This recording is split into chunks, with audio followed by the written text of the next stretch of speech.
We OG, we OG. Oh no, G.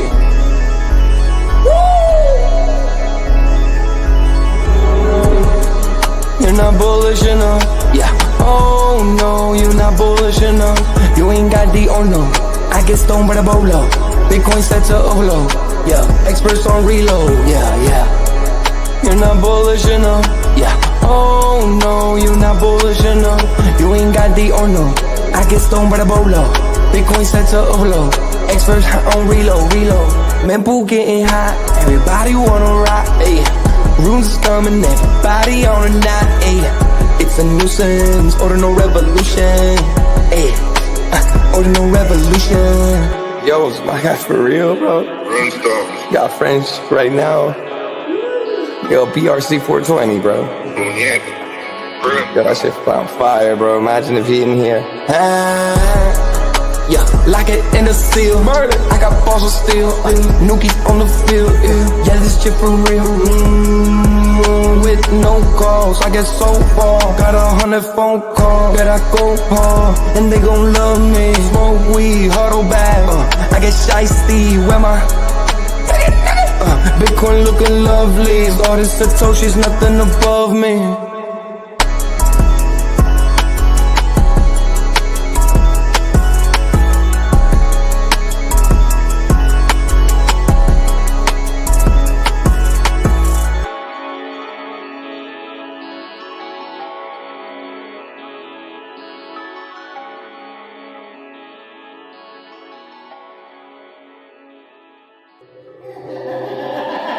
Bitcoin's alive, what you gon' do? Mempool fees are high. Ordinal. Where does it stop? Nobody knows. It's a revolution, ayy. Bitcoin is the one, no substitution, ayy. With Shizzy and Yagobi, it's Ordinal Revolution.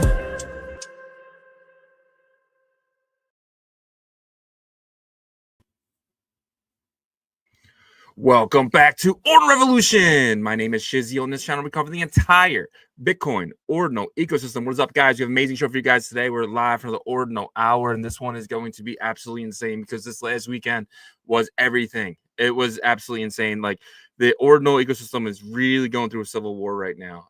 From Rune, Toshi, to Udi, to everyone else in between there, right? Craziness happened. We're gonna get into that a little later, but first, I mean, we got to talk about the what is it, the DeepSeek stuff, right? That stuff was absolutely insane. We're gonna get into that. MicroStrategy bought again. Guys are closing in on 500,000 Bitcoin. 500,000 Bitcoin. I mean, it just shows you the bullishness. I mean, they're paying $1 billion a week. Absolutely incredible. We got so much to go over. So without further ado, bringing my partner here as always, Mr. Yagobi. What's up, buddy? What's going on? Tough weekend, man. Tough weekend all around. It seems like today's a little bit better. It feels like, a lot of the people are kind of, it wasn't really, it was just sentiment, right? It wasn't really like prices diving down. I mean, it did drop a little, but like, I feel like sentiment just like kind of just fell apart here. Yeah, I think, it was a cumulative event that like was built up from just alts not really moving, our space, like Bitcoin layer 1 assets not really moving much at all. And I think that people just got a bit like the Rune Toshi launching runes on Solana kind of like basically pushed it over the ledge, right? And I also kind of let loose this weekend too. Felt good to do that, kind of just let my opinions be heard and stuff. I think a lot of people started doing that, so it's good to get it all out. Yeah, it definitely felt good. Yesterday was a big day for Philadelphia. The Eagles are officially in the Super Bowl against Patrick Mahomes and the Chiefs. So shout out to the Eagles and shout out to Philly, man. Finally in the spotlight again. But yeah, that's my only take on that. We'll get away from sports.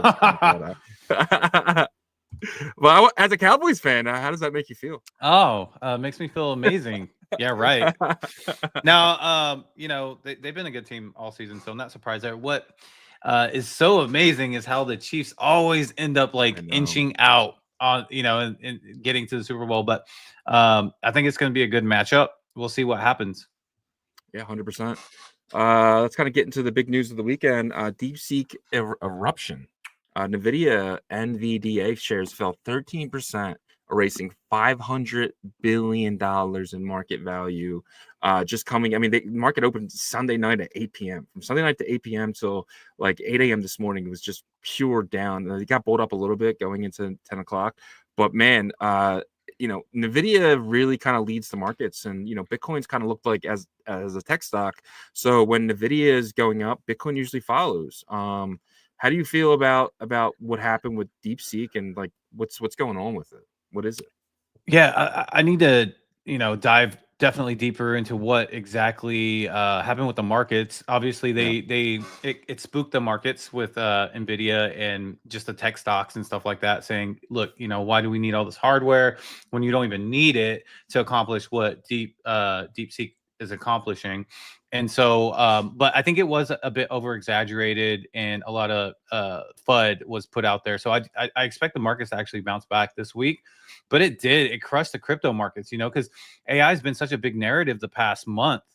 And because of that, people thought, oh, well, crypto has a separation, at least somewhat, between TradFi and crypto. But with the AI narrative being so big, it really took in and really sank its teeth into the AI markets for crypto. But it bounced back this morning somewhat, right? So, like I said, over exaggeration, I think is what the reaction was, and we'll see a bounce back this week. Yeah, AI got ripped apart pretty heavily over there. So I mean, I don't know what's going to happen with it now. So what happened with DeepSeek? I was looking into it this morning. It's a Chinese company. There's only 200 employees. NVIDIA has over 1 million employees, and ChatGPT has like 500,000 employees. Like, it's something crazy. So to have 200 employees, it's absolutely insane. And these guys, they built a $5 million basically ChatGPT.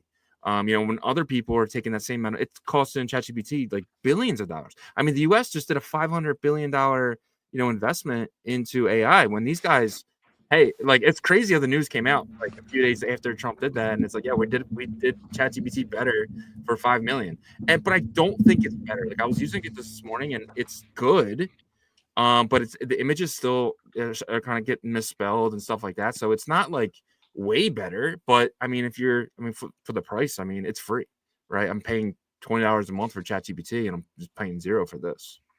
Yeah, I think that's the biggest difference, right? Is that, and it's open source too. And a lot of people are curious, how were they able to accomplish this without having that type of hardware, right? And the I guess assumption is that they had access to these NVIDIA chips, and a lot of them, because it definitely takes more to be able to do what they did with $5 million than what it seems like. Well, at least that's the major assumption by like the pundits and the professional observers.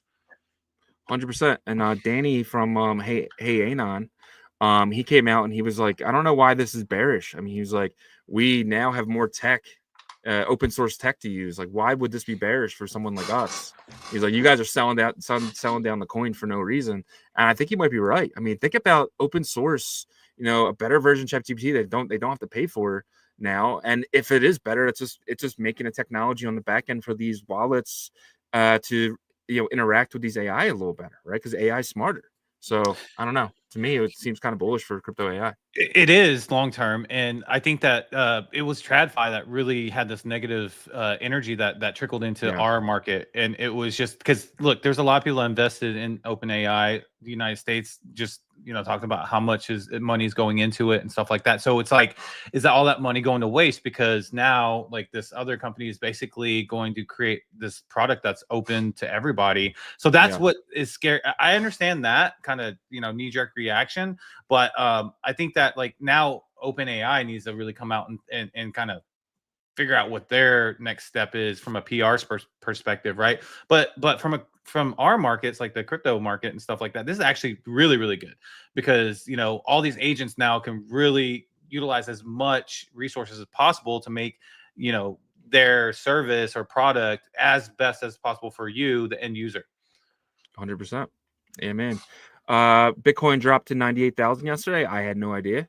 I was too busy celebrating a NFC championship, but it did fall under 98,000. So that's pretty crazy. I honestly did not know that until I saw some news headline that said this. But I'm sure last night was probably rough. I mean, I can't imagine. It was bleeding out constantly. And the alts, man, the alts really bled last night. And it was they were just getting wrecked left and right. And so you know, look, the alts haven't really had their strong moment yet. Yeah. Individual ones kind of have, like Solana. Yeah, I got to 295, but we haven't seen anything close to an alt season that we've been expecting. And so last night was kind of like, ugh, even worse. But yeah.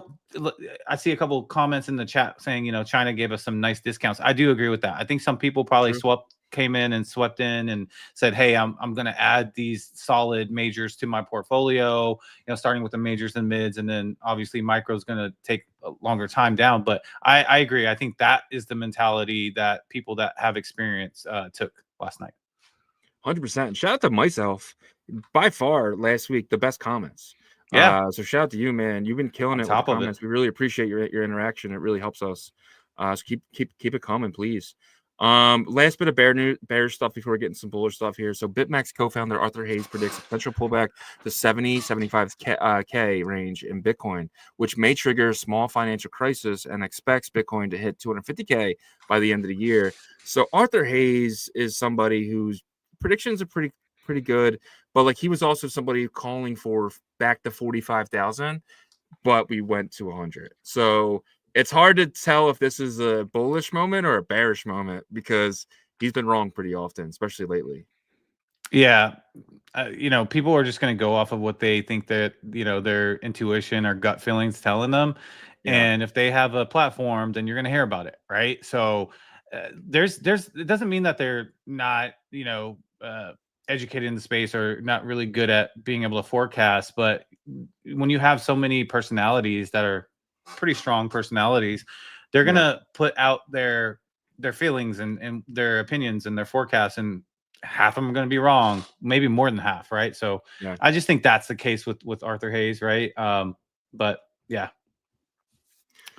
Yeah, man. Next thing here, pretty huge. MicroStrategy acquires 10,107 Bitcoin at the price of 1.1 billion, and he was buying them last week at 105,000. Now holding 471,107. So he is about 28,000 Bitcoin away, which is about $2 billion away from having 500,000 Bitcoin. Pretty insane to think about. One company has an asset. I mean, dude, MicroStrategy could be a $9 trillion company if Bitcoin ever hits like 100 trillion. You know what I mean? Like, think about that. And I'm not saying that's anytime soon, but I'm saying in 20, 25 years, I mean, it could be absolutely insane for them. Yeah. And a lot of times when we hear about this, we like me at least, I correlate it with Michael Saylor personally. And I have to remember, this is MicroStrategy, so it is. I think it feels a little bit better that, the company is doing it, because they've been doing it for a while. Right. So them having that much Bitcoin now, the way that they've leveraged their stocks and stuff like that to be able to do this, that's a bit concerning. But I don't know. I don't think we're probably gonna have to worry about that for a bit. But there might be a time when, that might be an issue. I need to dive deeper in to see like what could be like the, what is it? The I can't think of the saying, but anyways, what really breaks that, like creates that black swan event, if that happens for him, utilizing and leveraging the MicroStrategy stocks. Yeah, but if I mean, think about it though, if we go up to numbers like $300,000, I mean, for us to ever get back down to here, for him to get liquidated at 60,000 or whatever number is these days, that's going to be a rough, people might be calling for that in the bear market, right? But we might never get back down to below 100, especially if we hit numbers where I'm thinking we're at 700K. I mean, I can't ever seeing us get down to 100K again after this year, in my opinion. So we'll see. Yeah, we were under 100K last night, but yeah, I agree. Once it does take off though, and we get past that 150, 200, that's where possibly not. And they tried to liquidate him last bear market, and it didn't work. So I have confidence in him. Yep, and he can figure out a way, to add more. You know what I mean? He can just sell a shit ton of stock and have MicroStrategy just like plummet, but then, you know, have that Bitcoin to back it. So who knows? And then he's buying cheap Bitcoin. So that's fucking another win. But I found this tweet here, and it was really interesting. Here's a breakdown of how much Bitcoin each country holds. So share my screen here. This is it right here. And actually, the text is actually better. Here you go. So USA has 207,000 Bitcoin, about $20 billion in Bitcoin. China has 194, which is just under what the US has. It's pretty crazy that China is always like right there, right? They're always just like, we want to be pretty close to you. But then a huge drop off, it goes to UK. So right here should have been Germany, but they paper handed their Bitcoin. They had over 60 billion, and that got paper handed. So yeah, they would have been number one. Now I think about it. So and then Ukraine Ukraine has 4.7 Bitcoin. Like what? It's pretty crazy. Bhutan is 1.3. El Salvador has 606 million. Good for El Salvador. I hope they get up there in that range. Finland, $200 million in Bitcoin, and then Georgia 6.7. So this is a very small amount. And a lot of this stuff has been, you know, seized. And I don't know any country besides Bhutan and El Salvador that's actually bought Bitcoin. Like no, you know, out there saying they did. But what do you think about this? And where do you think this is this time next year? I'm surprised to not see a country up there in Russia, but I don't know if they're just not reporting or what. But I was definitely surprised to not see them up there. But it is funny, you know, like they're always like China is always competing directly with the US. You know, it was the AI thing over the weekend, Bitcoin, also these kind of, you know, just right behind them, Yeah.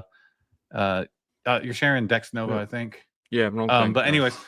Yeah. So what do I think it's going to be like next year? I don't know. I would hope that the U.S. would kind of be able to break away a little bit, get a little bit more of a lead, but we'll see. We'll see. And also, does the states' strategic reserves kind of count as the U.S.? I would think so, right? Even though they benefit the individual states, because you know, the way we work is obviously governed by the states, and then the federal government comes in if they need to. So if they do a cumulative, then I think we do, you know, break away, because as of right now, I think there's like maybe 18 states that have legislation or something somewhere around there to add the strategic reserve to their state's government. Yeah, 100%. You know, that would be pretty big. Like I hope the US stays in the lead, right? But what happens if we go too slow here? Because you know, countries like China, they just needed like what? Like, yo, like we're gonna be you know, we'll be buying it today. Like that's what happens in these countries. They don't need anyone to agree on anything. But here, being a democratic government, you know, it's kind of like we need to kind of you know, get Congress on board, and stuff like that. Exactly. So I hope we stay in the lead, but it's going to be hard. The next thing here, what I was trying to get to was a tweet from Trevor. Runes are dead, he says. Then the Bybit CEO of a top 10 SEX came out, reveals internal analyst says higher percent of dog buyers are new crypto users than those who are buying Trump. He said, I think this shows the role of SEX as a Web 2.5 gateway to bring users to Web 3. New users need other product lines such as earn, bots, cards, and etc. to retain, which also explains why SEX all have such extensive product lines. It's really to keep user coming back. Also, from our data, I was quite surprised to see that only 30% of Trump buyers on Bybit are new clients. Majority of the client trading Trump are existing crypto native people. We had other tokens like Dog, and Not had much higher new users rational. So what do you think about that? This is Bybit CEO coming out and saying, first off, he added Dog and Not together, which we know Not is a ton coin that went nuts. And Dog really hasn't had that drive up there yet. I mean, I guess it did kind of. But, you know, I know Not's listed, but Dog's not. Maybe Dog is listed on Bybit. Yeah, might be. Bybit is a top 10 exchange, right? Yeah. Actually, let me check. But I'm actually shocked because, you know, how do you onboard new people to get acquire Dog? You got to get them to download a Xverse wallet or some sort of Bitcoin wallet, right? I think Dog is on MEXC. So, you know, centralized exchanges like that, they can get onboarded. But just taking a look, so they are not on Bybit yet. They are on BitGet though.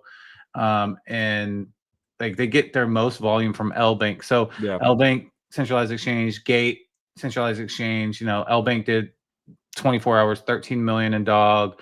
Gate did 11 million. So these centralized exchanges can onboard new people, especially like in the Asian, Pacific area, right? Yeah.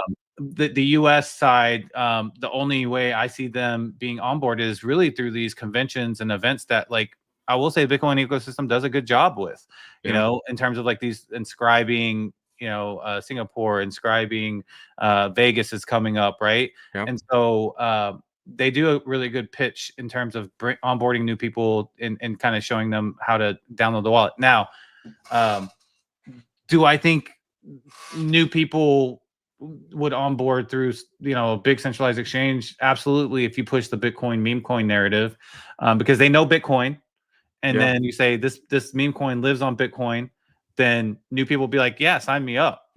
So 100%. Yeah, I agree. And I think a dog listing can boost dog. For a while, I was kind of in the sense of like, oh, we need a sex to boost it. But when new people are coming on board, you're right. Like, I mean, they're gonna buy from these. They're not gonna download an XRS wallet, send Bitcoin to that wallet, and then go to Magic Eden. They're not gonna do that. So, but yeah, but onboarding more people. I mean, 100%, 100%. All right, let's get into that Bitcoin fear and greed here. Last Monday we were 76. Yesterday we were 73. Where do you think we are today? My hint for you is we are a little bit lower than yesterday. 71. Dead on the money. Yay! 71 here.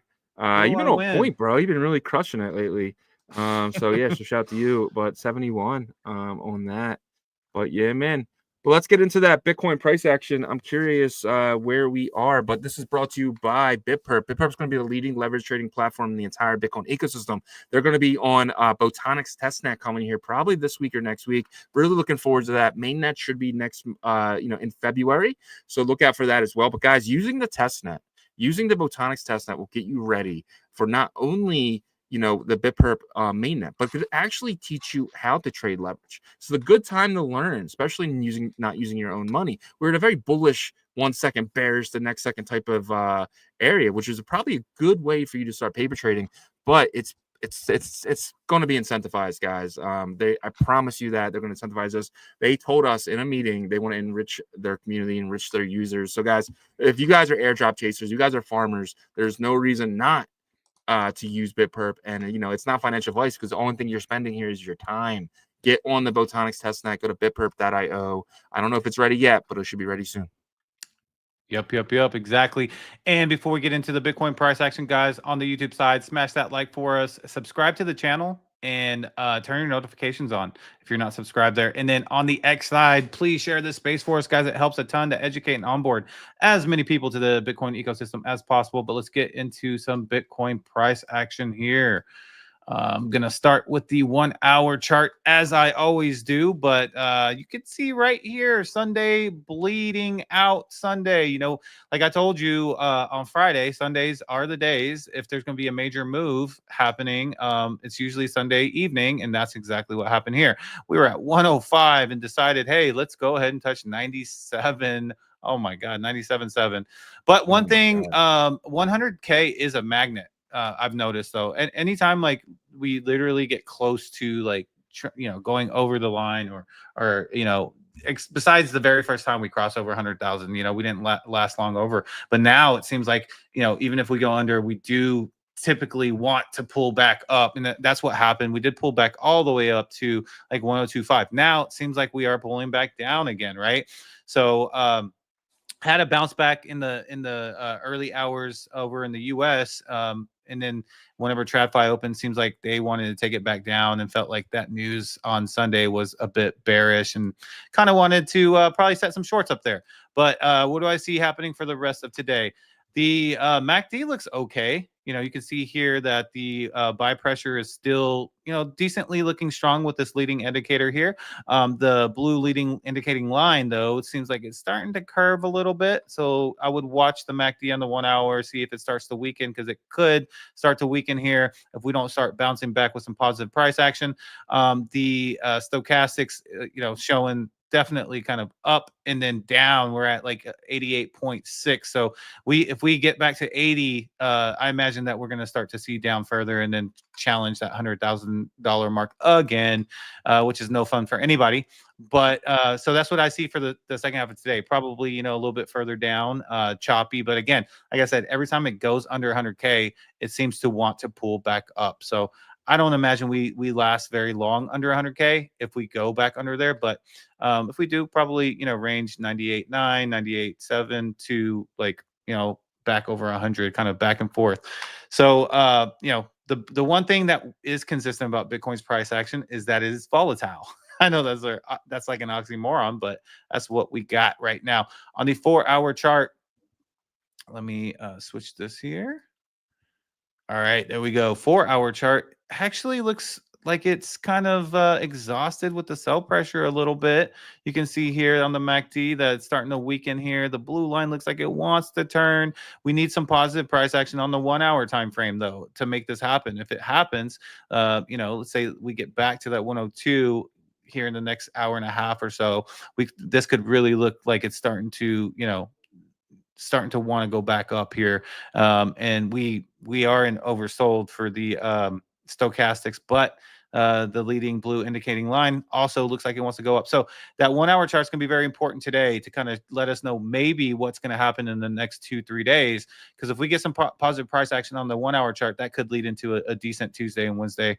But that is what I'm seeing with Bitcoin right now. Very volatile. I would probably stand on the sidelines, watch the news event, see how TradFi responds to today's markets with the AI stuff that's happening. Also, remember Wednesday is a Fed meeting, so things get really sloppy kind of heading into that, and then on that day as well. So just I would say be very, very careful is my mentality.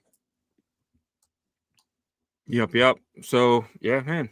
So the Fed meeting is a little weird, right? Because this actually is benefits the Fed meeting, because like one of the things Jerome Powell looks at, if we go into the Fed meeting an all-time high, right, then he's just going to be like, I think we can pause here, and I only think we're going to get either pause or a cut. No chance in hell we get a raise, in my opinion.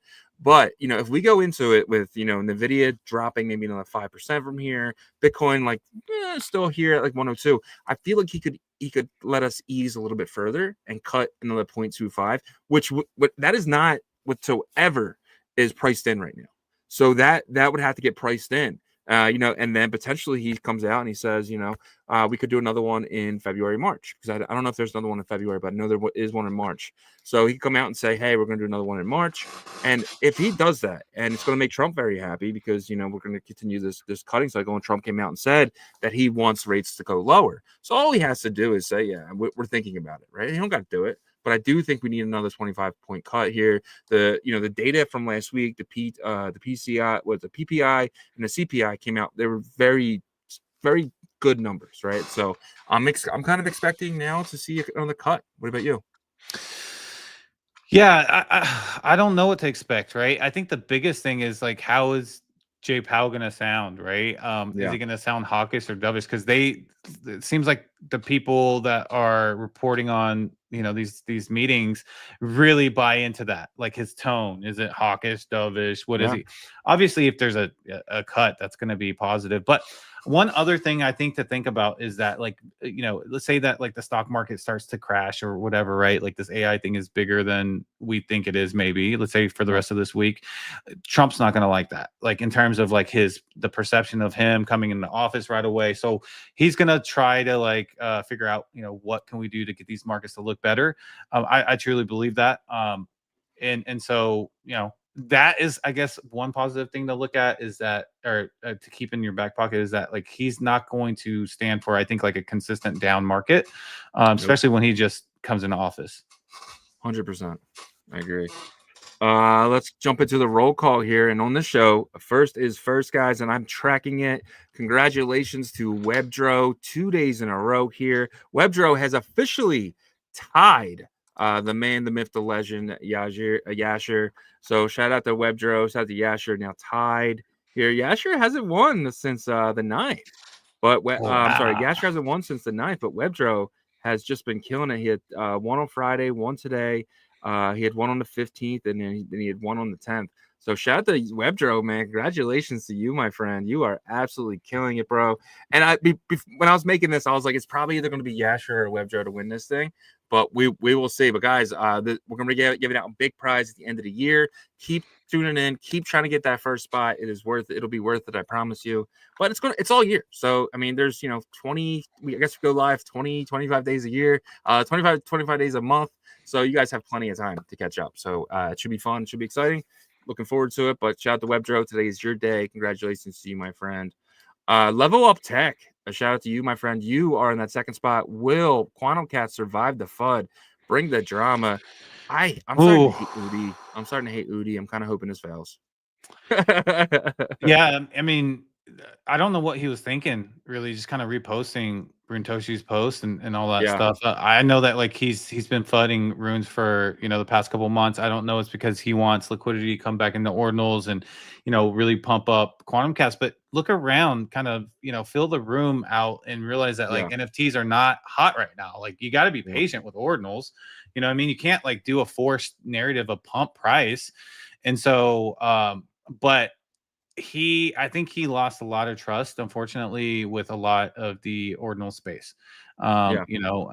Just because it seemed like he was kind of cheering on that whole event that happened on Saturday. And, initially I thought it was a little funny at first because I didn't think it was going to take off. And once it took it off, I was just like, man, this is really jacked up. The whole thing was just really messed up. But, I do believe our ecosystem community is very resilient. And we've been through ups and downs and stuff like that. And I think we get through it as a community, but does he still have the same stature that he had before in our space? I don't think so.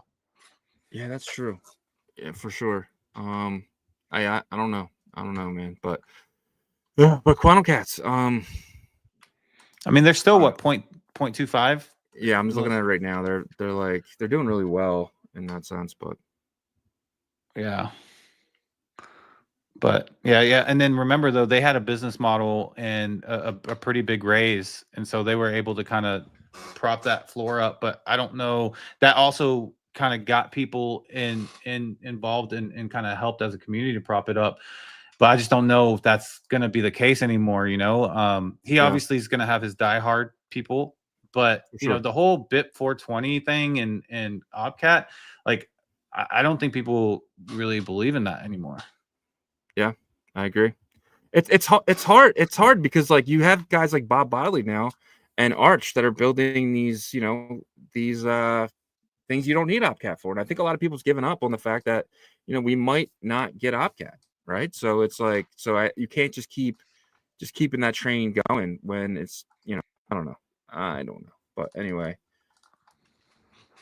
So there's sorry, I'm a little distracted, but there is a Magic Eden. Check out Abstractors, Yagobi. But Abstractors. It's definitely want to. We're gonna get into that in a few minutes, but it's impossible to buy. It's just they're just going too quick. But it's a project on. We're gonna get into that as well. But before we do, let's kind of jump into Bitcoin ecosystem Civil War. So we kind of get into a little bit. So let's kind of break down what happened. So I want to say it was. Well, did you get you didn't finish? You didn't finish the roll call. You just went to level up. We got to get to our guys, PJ and Z. Yeah, I apologize, guys. I'm a little distracted today because of the abstract chain launch. I apologize for that, but we're gonna get into that a little later. So we promise we're gonna cover everything abstract. Make sure you guys are all filled up with that. But PJ and Z, shout out to you, my friend. You're in 3, followed by Webdro again. He says, "Smash that like, break the FUD. Stronger you will be." Yes, I agree. Webdro again says PJNZ #1, Bet BTC leaderboard, massive lead now. Let's yes, go. Sir. Well, I wouldn't say massive lead, but I'm gonna catch up to you, I promise. And then Danny Boy D Blocks. Anything's possible, but yeah, you're probably killing it. I gotta check over there. Danny Boy D Block says, "Damn," and he says, "Will Bitcoin go below 100?" Yes, I think probably like 30 minutes after you typed that, it did. But shout out to you, my friend. He's Eagles Chiefs. I'm looking forward to that game, man. Rick G says, "What a game! Bills versus Chiefs. Congrats to Shizzy and the Eagles. Metal, yellow, red first. Yes, sir." Rick G says, "Long live Ordinal Revolution." Thank you, sir. Yasher says, "Greetings, my guy."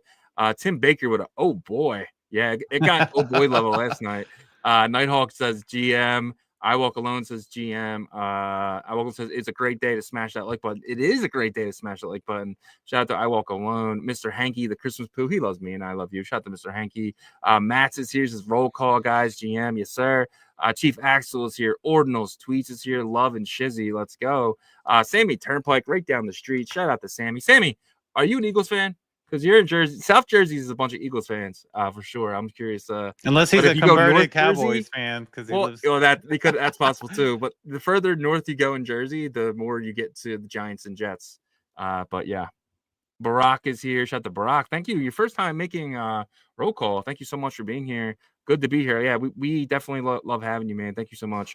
Mempo Punk is here. Nagi is here. Happy Homer's in the building. Yo, guys, get the ball rolling. Yes, sir. ASAP Benji is here. It happened to you. It did. I said ASAP Rocky. It got you, I think, last week. Every day in my mind, I hear it. As soon as you say ASAP, like I say Rocky automatically, but. All right. And then we have Powers here. Myself says China gave us, yeah, for sure. Austin Gray, I forgot I read that one already. Chota is here. Pelpa is here. Yeah, we got our full crew here today. PJ, we do, man, showing up for sure. No is here. Akala is here.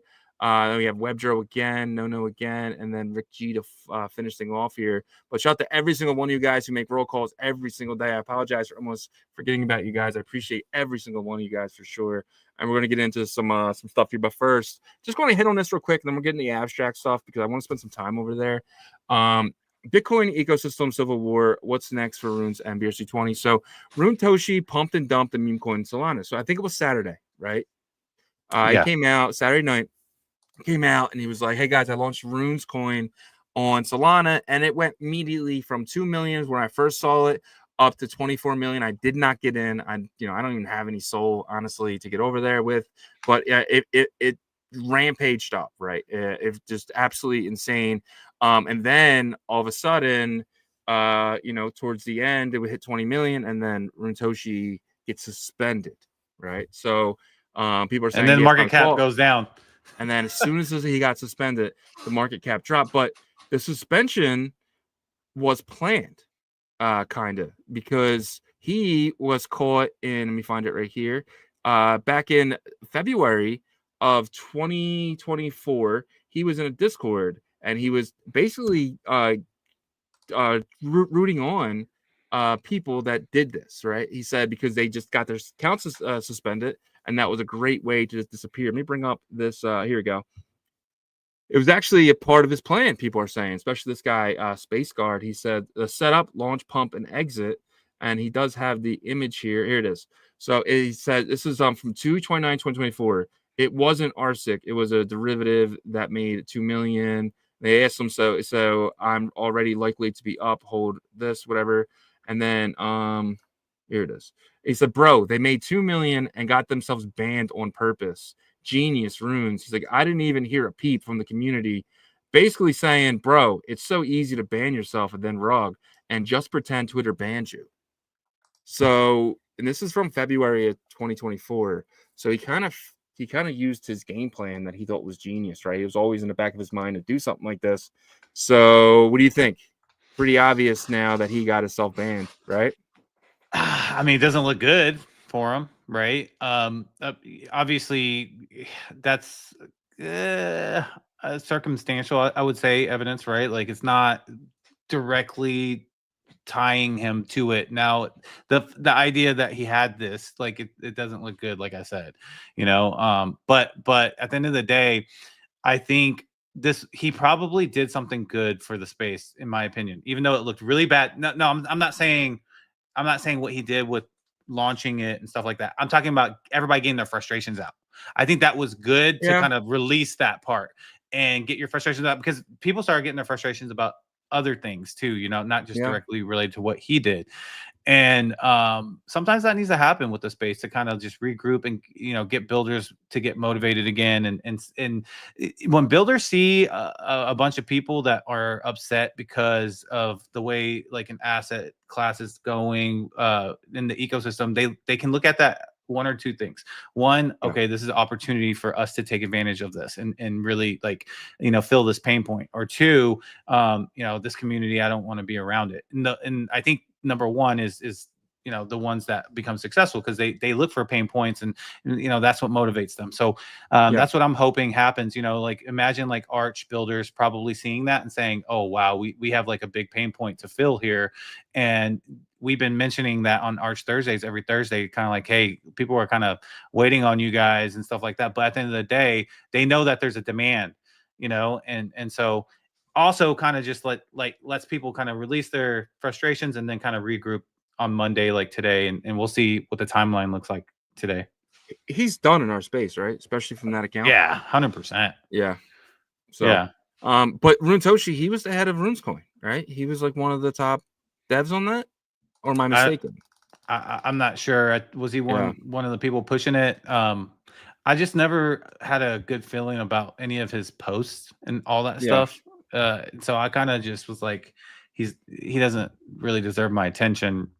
I'm not saying like I'm some big guy, but I had a bad feeling about him, like from the jump. So I mean, it doesn't help that he had Joker PFP, right? So, but you know, you had a lot of people coming out and, you know, saying that this was awesome, this is cool, this is great. One of those person we mentioned already, but it was Udi, and I don't know if he pumped and dumped this himself, but you know, it's one of those things where, you know, it definitely ruined a lot of people reputation in my eyes, right? It definitely ruined a lot of people.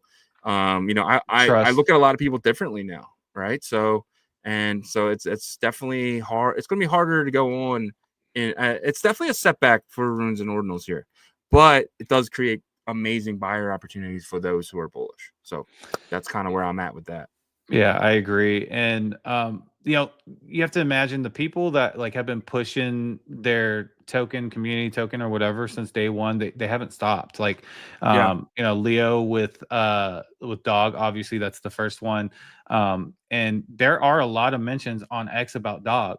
And then you have you know, BDC with that whole group with ASIC, and that's been contagious. And then you have Farmer Joe with pups in that community. So those are the three biggest communities within Runes, and I don't think they stop. I think actually they probably double, triple down here. But you know, they definitely have like some, I guess, like not them specifically. The Rune space has some kind of building back to do, I would say, a little bit, right? And then with the BRC 2.0 coming out, now there's starting to be people that were pro BRC20 saying, you know, oh, look at the Runes community now, you know, like this is the time, and they rolled out their white paper. But being that they're not going to release their testnet until Q3, I don't understand that. Like, if they've had, you know, they mentioned, Benari mentioned on the space with I think Isabel what is it, Fox and Duke, she and Bob Bodley and hosted it.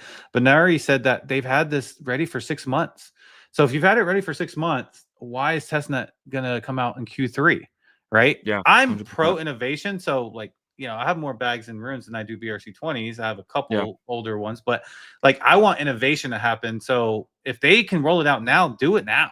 You know what I mean? Or, you know, testnet at least. So that to me is a little bit, you know, it makes me a little suspicious of how much they actually do have ready. But we shall see, I guess, Q3. Yeah, 100%. I agree. All right, let's kind of get into this part of the show here. Abstract mainnet launches. So we want you guys to start paying attention to Abstract, and mainly because they're going to be trading Ordinals and potentially Runes over there. We definitely know they're going to be doing Ordinals. Rumor has it that they might be getting you know, Runes. And what Abstract Chain is, it's a chain by the Pudgy Penguins. You know, it kind of is, right? Luca has a part in it, but there's also people, this, you know, CEO of the actual chain is kind of different. But at the end of the day, they're supporting each other. You know, the Pudgy Penguins are actually like funding this while these guys are building it. And the big thing here is they're an abstract chain. So what does that mean? It means they're going to be basically a layer 2 to all the chains, right? Am I getting that right? Yeah, that's the objective, from what we've heard, is that their idea is to really be kind of the most chain out there. They are from a technical standpoint a layer 2 to Ethereum, but they're partnering with Emblem Vault. We know that, and they want ordinals, and that's big for ordinals, guys, because one thing I'll say is that I think like Luca's probably one of the best founders of and he's not the original founder. He acquired it, but in terms of a business mind, like the guy just has it, man. He has it. Like you saw what he did with the contract with Walmart. You saw now with this chain, the big partnership with Abstract Chain, and that's basically Pudgy Penguin's chain now. Yeah. I imagine he's just gonna really have really good PR, really great marketing, and that's in turn gonna help ordinals, because the reason why I think they want ordinals is they look at ordinals as like this like higher value art, digital art asset class, and being that it's going to be heavy on NFTs, gaming, streaming, we've already seen that. They want the best of the best, and so that means they think that ordinals is one of the best types of asset classes when it comes to digital art. Will there be runes dexes over there or anything? Maybe, but more than anything, I think it's going to help the ordinals asset class for sure. 100%. And we're being told that they see ordinals community as high net worth individuals, which means that like we potentially going over there, obviously they have their Pudgy Penguins and they're probably going to bring over a lot of the stuff from ETH and stuff like that, but they look at us as high net worth individuals because our assets over here, especially the top 5, are worth so much, and they want to bring that value and potentially that TVL down the line. So when you bridge your stuff over, you're probably going to not bridge it back, right? And to them, you're going to probably sell it, have a lot of, you're going to get staking, $8,000-$9,000 or whatever you choose to do with it. They want it over there on their chain. They want a lot of productivity, and they're going to get that from Solana. They're going to get that from Base. They're going to get that from Ethereum. They're going to get that from us here at Ordinals, and that's what they're trying to do. They're trying to be that mesh, and it's kind of good for us too. Right, because like over here we're so like stuck in our own bubble. Like a lot of you guys are just like don't even like bridging to places and stuff like that. You're kind of stuck on layer 1, and I think this kind of opens it up for us to get, because the whole point of our ecosystem is to create a way to trade assets digitally with no third party, right? That's why reason we don't like stocks. The reason why we don't like doing things the old way with the old guard. And this ecosystem of doing that is going to enrich itself. So we're chasing financial freedom. We're chasing generational wealth. But we can't do that on one chain. And I've come to terms with that.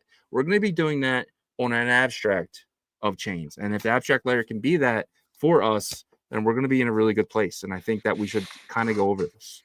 Yeah, I agree 1,000%. And I think it's going to be a different mindset in terms of bridging, because with Emblem Vault, the way that they do it is they actually use the jump feature with their lit protocol. I mentioned this at the end of our show every day, but you're able to keep your ordinals on Bitcoin secure. But if you do jump it, it takes over the Bitcoin wallet's keys that's secured.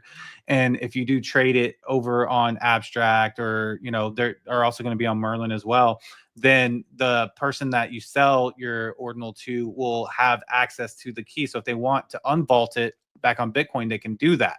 But I think it's a creative and nice way to do like bridging without like all of the trust assumptions that people are so worried about with NPCs and multi-sigs and stuff like that. 100%. I agree. And like you might be asking yourself, how do I get involved? Right. So let's kind of go over that. Because I definitely want to get you guys involved. So this is the easiest way to do it. It's portal.mainnet.abs.xyz, a bridge. I actually put it in the chat for you guys. And what you're going to do, you're going to need some Ethereum, and you're going to need to bridge your Ethereum to the abstract layer. Super simple. You pop in the amount you want to do, to say 0.001 or whatever you guys want to do, a couple bucks, whatever, and continue. It does take about 15 to 20 minutes before you are over there, and then you're in, right? So you can do two things here. Being some us over here who we are very used to Magic Eden, you guys can come over here and you see that Magic Eden. Let's see if they have anything else listed, but they've already listed a few projects already. So this is something to keep an eye on. Guys, this is like hours old. I mean, this is me and Yagobi signed up for we bridged over like a couple hours ago, like not even. We really haven't even been able to take advantage of it yet. So this is like, there's a collection called the Abstractors. You know, they're all kind of very similar. I picked up a few of these about 10, 15 minutes ago. Just for the sense of, I don't know what the image is going to be, right? Is this the first collection? Is this going to be the #1 collection? I have no idea, but I wanted to be a part of it. So I picked up a couple here, but you can see they're going for about 0.021. There is going to be probably 10,000 of these. So there's only like 2,000 of them that are actually up here at index yet, but they all look like they're going to be like these faces, right? So which usually means that they're going to have a reveal. So I bought a couple. I mean, there's $60 each. So I bought like 3 or 4. So I just want to be a part of that. So it could be the first real collection over there. And I think that actually is something I want to be a part of. But there's another way. There's another thing you can go about doing as well. You can go to the note. This one is called dex.noxa. And I'm going to show my screen here in a second. I'm going to grab you guys the thing here. I'm going to grab my screen up again and show you guys what is going on with this. So this is it right here. You just go to swap, and then the DEX. Guys, this is really new. It's probably being put to the test already, but let's see if it can load up quicker here. What's my wallet? Here, let me bring this over here. All right, so it's making me, I don't even have to if I don't have to. Okay, here you go. So you know, ETH, and then the top token here is PNGO. So this is PGNO, and you guys can use your ETH that you just bridged over to Abstract. And if you're like, hey, my MetaMask still says Ethereum, all you have to do is connect your wallet, and it'll immediately sign you up to the Abstract layer. So you'll see your Bitcoin. Your Ethereum that you bridged over. And now you're able to play with PNGO or whatever. This is the top token here. This is the first token ever. You know, and it's weird for me because I'm over here thinking like this is the Ordi. But I don't know if other chains do that. Yeah, I don't think they think about it as the same way that we do, right? But but if there's like you know, support or like the DEX or something, you know, is kind of behind it or something like that. Those are the things you gotta look for. I mean, honestly, it when did it go live? Literally an hour ago. Yeah, it was probably like what 30 minutes before we went live. So like 10:30 Eastern, 9:30 Central, right? The chain went live, right? Yeah. Yeah. So people were trying to bridge over, and it was definitely congested and all that stuff. So there's a lot of hype to it. Like I said, the reason why I'm bullish on it is because Luca is kind of a leader behind this. And also they want Ordinals over so bad, right? And so for me, like they are really trying to be like this fun kind of media type of chain. And the streaming aspect that they're introducing, by the way, is that like you know, you can get tips, you can earn through streaming on the blockchain through them. So they're introducing like a real world, like actual like use case that is heavily used in society right now. And so I'm bullish on what they're gonna do, what they're gonna end up doing, you know. But we got a question here. I Walk Alone says, any fees involved with Abstract? What's the minimums in and out? I don't think there's any minimums like to bridge. I don't think there is, but yeah, I think every, you know, protocol that you bridge is going to have some sort of fees. I don't think it was very much. It was like $28 when I bridged the full ETH over. Okay. $28, and they only use Ethereum, so they don't have their own token. It'll tell you. It actually says it right here. It's $15. So it depends on Ethereum, right? Because it's a gas fee as well. So down here, it's going to cost me to bridge 01. It's going to cost me $15. And see if it changes if I go higher. No, it doesn't look like it's going to change. So it's about $15. I paid $24 earlier, but it was probably really congested when I was doing it. So yeah. But you know, it is kind of like the hot new thing today, you know, because like people are anticipating their launch and all that stuff. So just, you know, when you're out there, just be careful. Just know that like people are, you know, it's the same thing. Whenever like base was hot when it first started, and you know, it's the same mechanisms in terms of being able to, you know, just PvP snipers. You know, it's an EVM chain, so you're gonna have all that stuff. So just be careful. Don't. don't in my opinion, for me, I'm not going to try to get reckless in this or anything like that, but it is what it is with it. And I'm sure they're going to try to figure out what the meme token is for this chain. And, it's going to be heavily based off of, in my opinion, like, memes and fun and culture and stuff like that. So, yeah. And if you go over to their Twitter, you guys can kind of get an idea of like what's going to be over there. So far we know that it's this Nova or Noxa. We know that it's Magic Eden, but there's so many others as well. If you just go to Abstract's Twitter, it should have a thing there. I don't know where it's at now, where it says all the projects and stuff that is launching on there, and it should be one out here. It goes right here. So it's the Abstract ecosystem map. This is everything you need to know about where I don't even see Noxa on here. It should be under Dex, but it came out of nowhere this morning. I saw it in the alpha chat that I'm in. No, I don't see Noxa on there. So that's crazy. So there is going to be some that are not like on here. So definitely keep an eye out for that stuff. But there's a lot of stuff here. You have Swap Fun and stuff like that. So definitely want to keep an eye out, guys. This is brand new. It came out today. It's definitely something you want to be, keep an eye on, especially if they kind of do, have ordinals and stuff like that on there. So, I mean, so that's the big question, right? Why we know why they want ordinals, but right now we're in this space or we're in this kind of mindset of waiting for a lot of things. Yeah. You know what I mean? We're waiting for, kind of the retail and people to get excited, not to dump on retail. Yeah, that's probably going to happen down the line. But yeah. I mean, let's be honest about it. Like, it's not even about dumping on retail now. It's just like, let's get some like interaction with retail. we just want to like play around now, like together. Like, it's not dumping on you guys, because people are waiting on that, and it's just been Bitcoin. It literally just been Bitcoin and some Solana, like really hard PvPing. If you're in the Cabal, then yes, you got in on some of those big plays, but outside of that, it's been really tough. And so I think about like 6 months ago, what the future of Ordinals, Runes, BRC20s, whatever these Bitcoin Layer 1 assets could be, and I was thinking cross chain would be good, and Abstract is going to be a part of that. But I really think that like the people that are in our space that are these Layer 1 maxis gotta really understand that when we take like Ordinals over to Abstract, that it's being branded. When we take it over to Merlin, it's being branded. And Emblem's goal, guys, is to really kind of take our Ordinals and brand them in other areas to where, oh, this is actually from Bitcoin. This came from Bitcoin. It's an original from Bitcoin.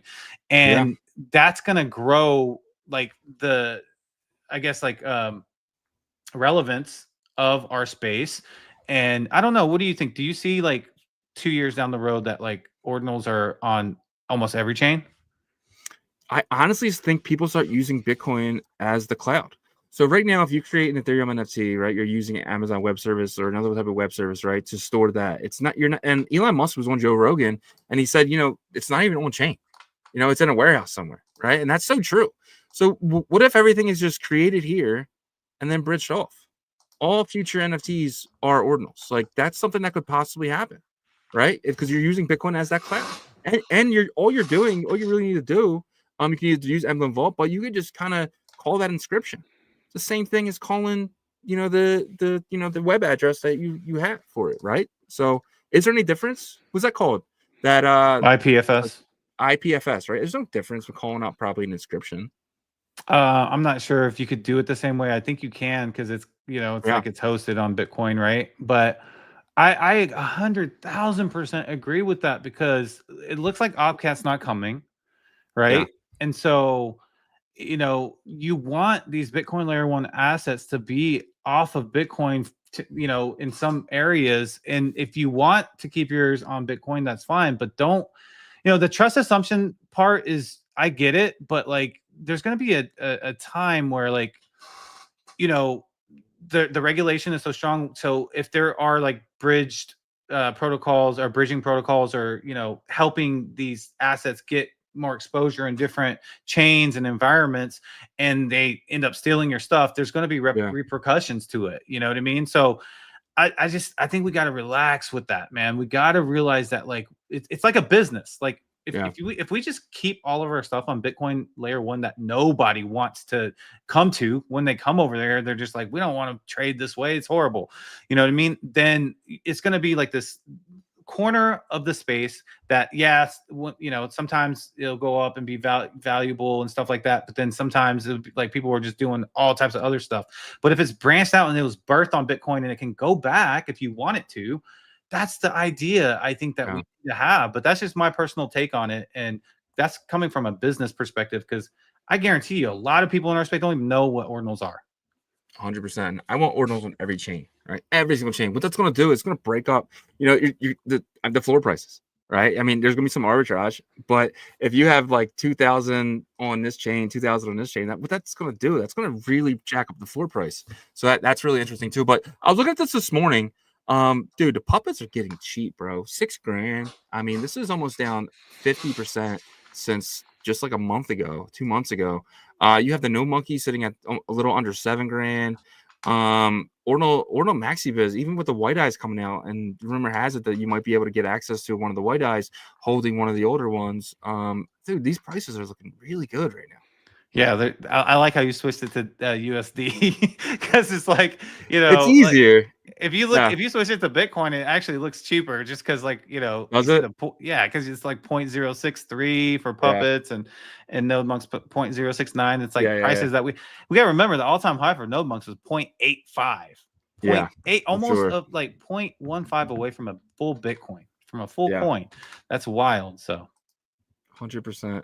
All right, guys, today is officially Monday at 12 o'clock. So you know what that means is officially Merlin Monday. Merlin chain is a layer 2 side chain on top of Bitcoin. These guys are doing exactly what we were just talking about. They're helping you, you know, get your ordinals and stuff like that over to a chain where you can trade fast and really, really kind of put value on more than just what's on Bitcoin. And these guys are Bitcoin, right? Like Bitcoin is one of the native currencies over there. Merlin chain is going to, in my opinion, is going to be the number 1 side chain layer 2 on Bitcoin, especially when we get some more capabilities and more stuff going on, right? Yeah, yes, 100%. You know, this is kind of falls in the bucket I was saying.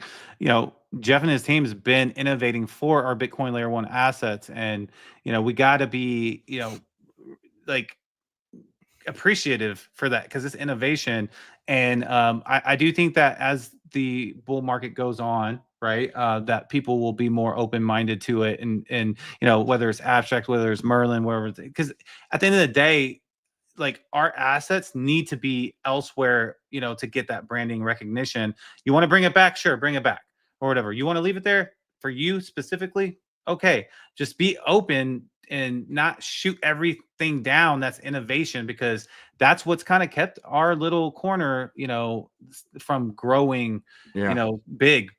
So 100%. And the best part about Merlin is when Party launched, right? And you actually saw money being bridged using Messen from Base, from Arbitrum, from this chain, from that chain. And it was crazy to see how easy it was to onboard people. They're not going to the exchange, changing to Bitcoin, bringing it over in Express Wallet, waiting the 40 minutes. No, what they're doing is they're getting the same assets on Merlin, but they're bridging in from all these different places. And that gives us access. It's like the highway, right? It's like you can kind of just, you know, you can just drive down this lane, or you can jump on the highway. That's kind of what Merlin is. Yeah, and that's coming from EVM chains, not coming from the you know, the Bitcoin side. So that's the goal, guys, is to bring the liquidity from the EVM chains. We should be cheering that on. But anyhow, I know that with time it's going to happen. You know, it's just we're going through an innovation period, and it's a lot of macro stuff outside of crypto that's kind of bringing stuff down with the AI stuff and stuff like that. But we'll get there. We just gotta don't give up your bags, and don't, you know, stop paying attention now, because it'd be the worst time. 100%. And without further ado, let's bring in Jeff from Merlin. Jeff, welcome back to Ordinal Revolution. Thank you so much for being here, my friend. Hi, what's up, guys? What's going on? And and happy Chinese New Year. Happy Chinese New Year. Yeah, it's exactly today. It's the eve before Chinese New Year, so that's a time basically all families, friends are, you know, getting together, which, you know, also explains, you know, I think the Chinese traders are kind of not trading at this moment because it's Chinese New Year. Everybody goes back to their hometown and stuff. I think it's like in Chinese culture, it's actually bigger than Christmas, I guess, because it's a time. No matter what you're doing, you have to go back to your family and stuff. But yeah, great to see you guys on Chinese New Year. Great to see you too. All right, so even though it is Chinese New Year, I know you're always working. So if you could kind of just maybe talk a little bit about the space with the whole AI news kind of coming from China and wrecking like the regular markets, but also the crypto markets. What are your thoughts on that? And do you think this kind of puts a stop to the bull run, or just maybe a little bit of a pause?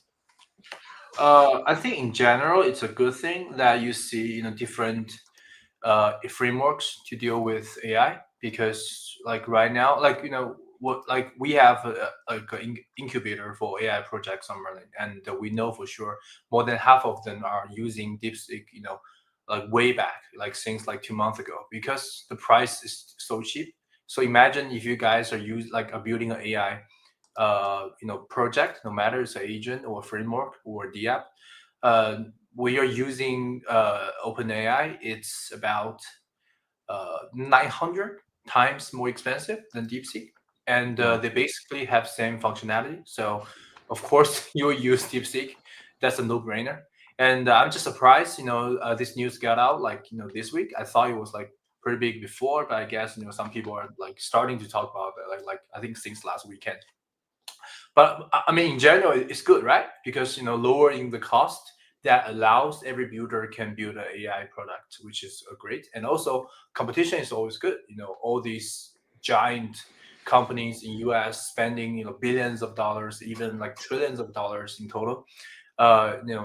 It's a wake up call for them, I guess. Yeah. 100%. And if you're paying attention on X, you know that Merlin's kind of trying to opening that door to AI, right? You guys are using Eliza framework now for BTC.fun.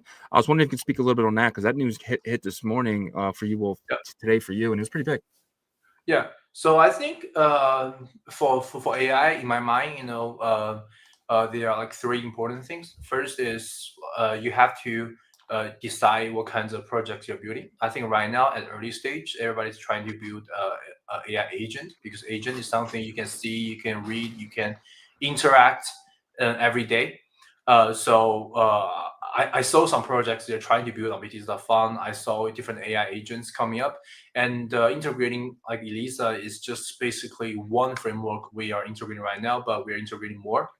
So right now, if you're building an AI agent on Bitcoin, on Merlin, you can use Elisa to launch tokens, to do trading, to have a wallet controlling your private key. So I think that's a start. The second is about multi-chain liquidity, because right now you see like I saw data Sunday, one day before, which is right now the trading volume on Solana is taking about 94% of all chains.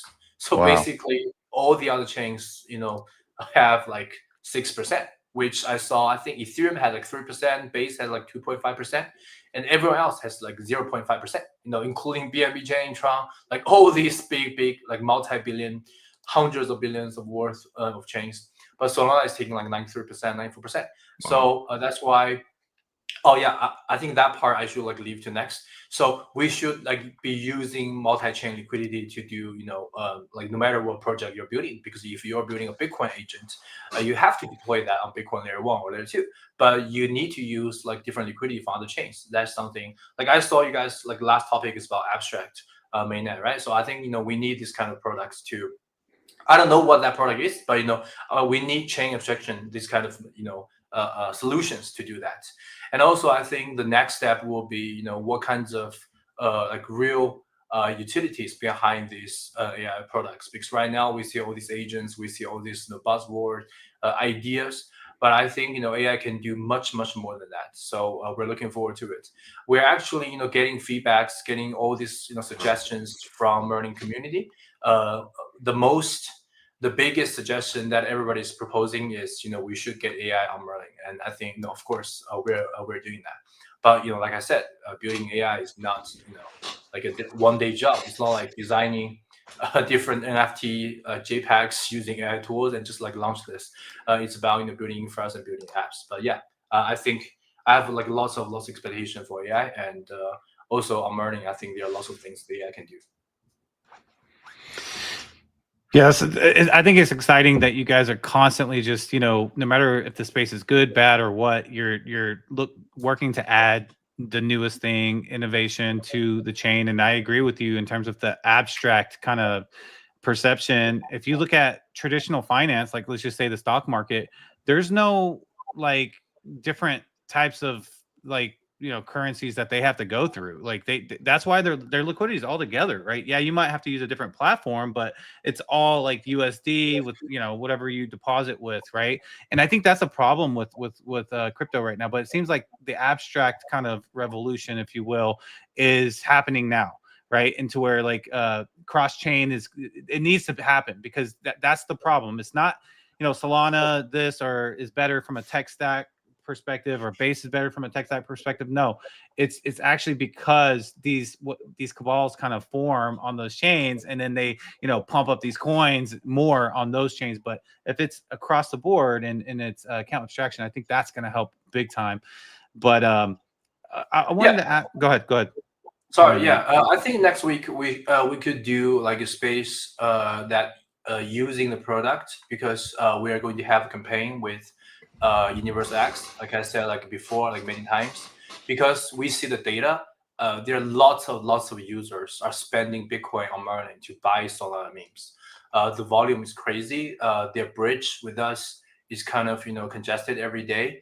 But I mean, it's not a good news or bad news, because basically people are spending Bitcoin to buy Solana memes. So they're selling Bitcoin, like technically they're selling Bitcoin to get Solana and using Solana to buy memes.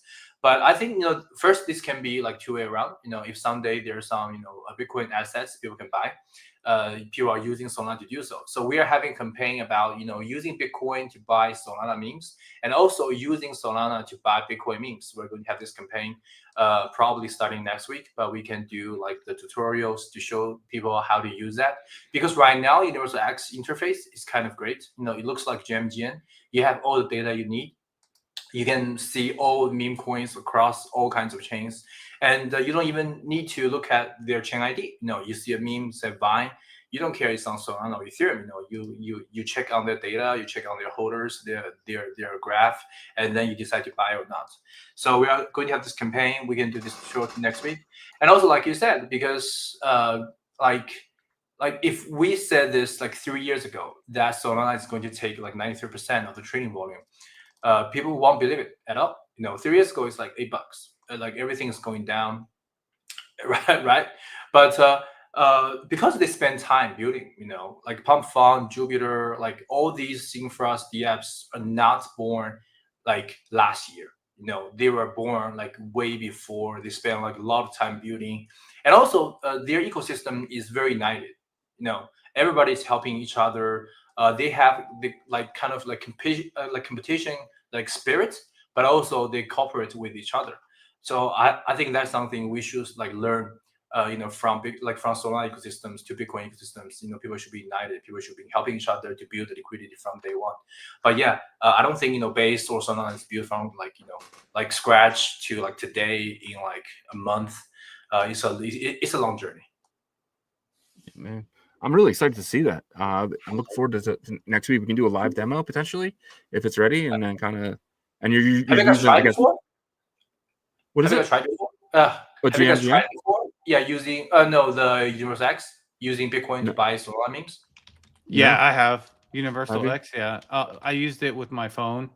Actually, I think I used it on my Telegram app too. We did a tutorial on it, and Universal X to me is like one of the most underappreciated so far, at least, products that's come out this cycle. And I think it's going to be very appreciated. Maybe it's underappreciated in the West. I don't know about the East, but I think eventually it's going to be very like a household name. Millions of trading volumes already.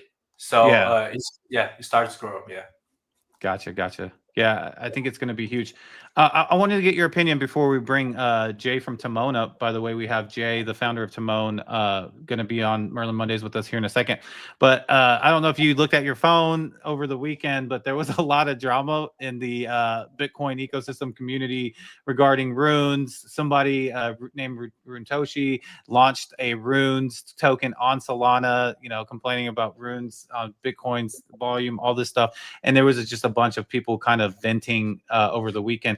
And we don't like to linger on drama or anything, but I'm curious as your thoughts, like, with runes kind of being down and then BRC 2.0 announcing that they're going to launch in Q3. Like, what do you see the future of fungible tokens on Bitcoin? And do you still think maybe runes has the upper hand here? And what are your thoughts overall? Yeah. First, I have to say, like, I met with lots of Bitcoin ecosystem builders in the past 3 months. I think most people are kind of disappointed and upset, not only because of the price, but because of like the common thing I heard is too many politics. People are too divided. If you are talking about this asset or community, you are not willing to talk about others at all. So I think many builders are upset. If you are Bitcoin builder, you say you're not upset at all. I think that's a lie. Second is, I think logically, when the bull market happens, the liquidity tends to go to the chain with fastest and also the best liquidity mode, because right now, like right now I trade on Solana on daily basis because I want to learn from them. Right, when I buy a token, the average time I sell is about 2 minutes. Wow. I buy like 2 Solana. Average? Average, yeah, 2 minutes. and to be honest, I was in like many communities using like anonymous name.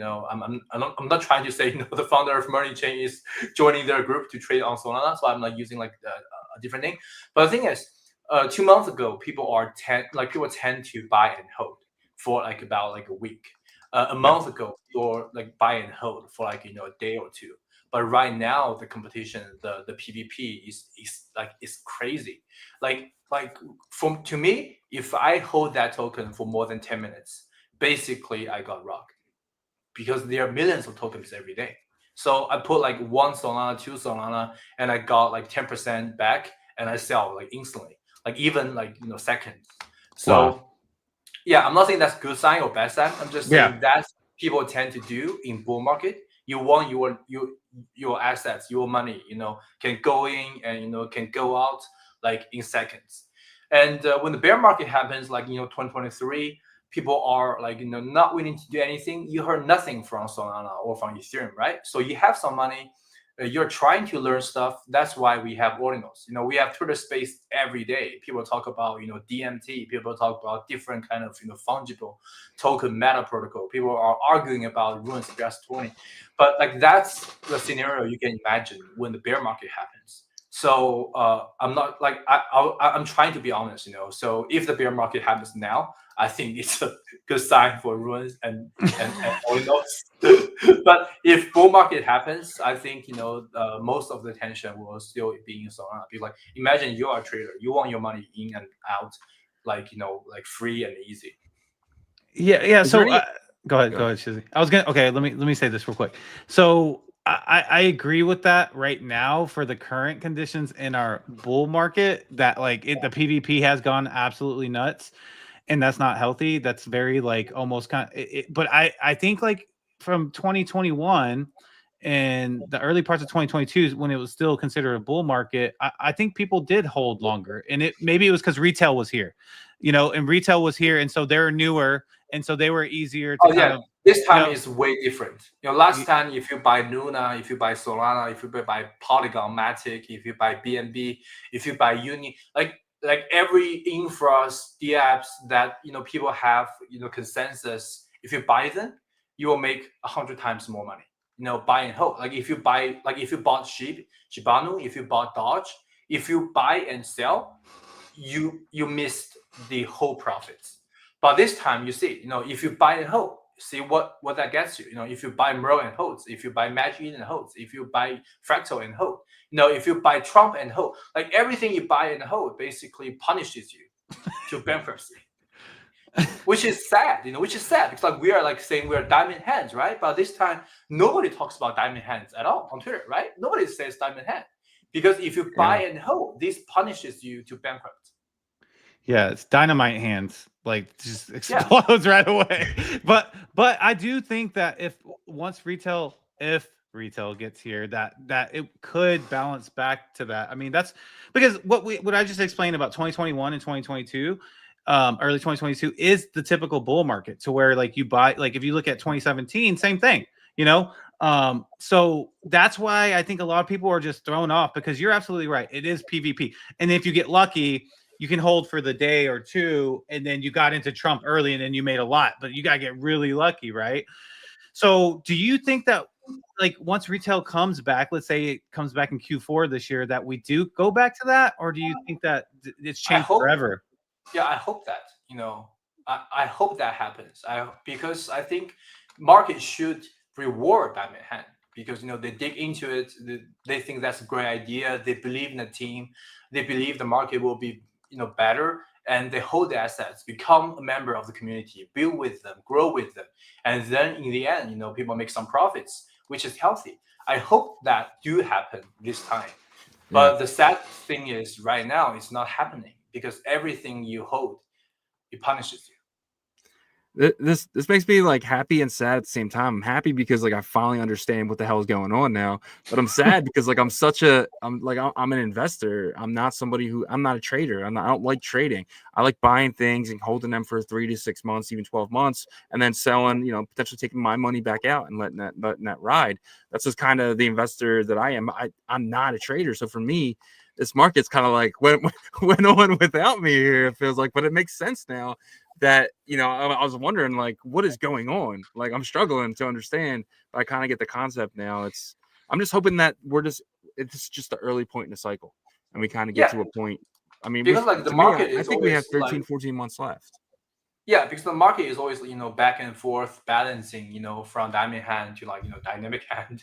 So like that's why people are hoping to see, the market is leaning to diamond hand kind of trading style. But we cannot, predict what will happen. This is something we all hope for, of course. That's why we are still talking about, Ordinals Revolution right now. but I just have to state the fact is,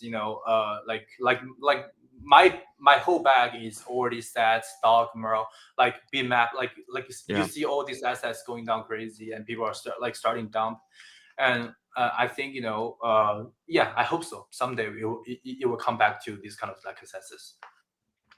Makes sense. Yep. All right. I think it's time to bring up Jay from Timon. For the audience that don't know what Timon is an Telegram app, or just an app, actually a mobile app, that is building with Merlin, right? So you can earn, points within their system for various benefits. You can actually win, USDT. I won USDT by just participating and stuff like that. But let's bring Jay up to the stage. Hi, Jay. How are you? Hey, everyone. Happy Chinese New Year, guys. Thanks for having me here. Yep. Happy Chinese New Year. Thanks for joining us. So I was explaining to the audience a little bit about, what Timon is and what it brings to the market. Could you explain a little bit more in detail of what Timon is for the audience? Oh, yeah, sure. So we are basically building a crypto gateway for crypto adoption here, combining Bitcoin Trust and liquidity with the reach of Telegram and also TikTok. So we are building intuitive DeFi tools, gamify engagement, and to drive the next wave of Bitcoin adoption, making the management of Bitcoin and also other on-chain assets secure, accessible, and rewarding at the same time.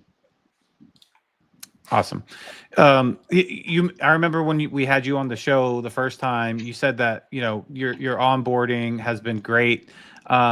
do you guys still see a pretty similar type of volume for onboarding right now, as the space has kind of taken a little bit of a step back in general? Curious of what you've seen, you and your team. Oh, definitely. As Trump launched, right, on the President Trump, they launched his Trump coin and also the Millennia as well. So definitely, we are quite affected by this launch as well. And as we all see on the CMC and also CoinGecko, the majority of altcoins have been impacted by all this buying power being sucked into Trump and also Millennia. So, but yeah, I mean that's how crypto building is. So what we do here is to sort of work around with it and adjust our strategies around with it. So we recently have launched our farming AI agent. So what we want to do here is to keep on connecting with more and more projects within the Bitcoin ecosystem and bringing them on towards our platform and offer these yields and also profits to our communities, continue doing our own work. Because at the end of the day, while I do believe that the launch of Trump and also President Trump getting back into the presidential office definitely works in helping Web2 users, starting to pay attention into what's happening in crypto, why is Trump supporting crypto, and etc. Still, there's still a gap remaining in the middle where even though they are interested, but they don't know where should they start it from, and all they heard and know about is Bitcoin, and that is why in Timon, right, we're starting on Merlin Chain, which is a Bitcoin L2 by Jeff, and we want to become the bridge that help them, onboard them into the crypto and Web3 space, without them getting into the middle of all the technical stuff happening all around the way. We want to abstract the difficult stuff all around and get them on board right away in a very simple yet rewarding way. Awesome. So can you talk about like who has access to that AI agent? Oh yes, definitely. So because it's still a newly launched product, right? And we want to collect feedback as well. So we are only providing this access to our own whitelisted members. So once you're in the whitelist, right? So you will get immediate access to the AI agent without any extra setup. You can straight away go into it and use it. It's super hassle free. You don't need any extra integration or anything to your current farming strategies. And as whitelisted members, you also receive priority upgrades for any future enhancement. So, I mean, if there's anyone who is on the whitelisted list who is watching this stream, you can start away using it right now. Just log in into your Timon and let your assistant do all the hard work for you. Gotcha. And this is also like if I want to use some of my Bitcoin or something like that, can the AI agent help with that, or is it only within kind of like the staking that you guys do? Right now, it's only limited to the staking that we do. So the long-term goal would be to bridge and get all the Bitcoin assets, no matter if it's on other Bitcoin L2 chains assets as well, bringing them to the Timon and offer the use to our communities. As of now, right, we are still trying to think around the idea because we're not exactly 100% sure whether or not what the current features offers, the benefits are what our communities are looking for. So that is why we are reserving it for our whitelisted users first. So we want to gauge their feedback, engage with them, and see what they think about it and improve it step by step from there. Love it.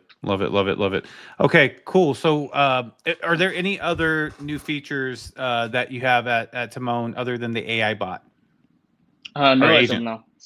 So Okay. as of now, right, our main focus for the rest of the 2025 will be on the AI agent first.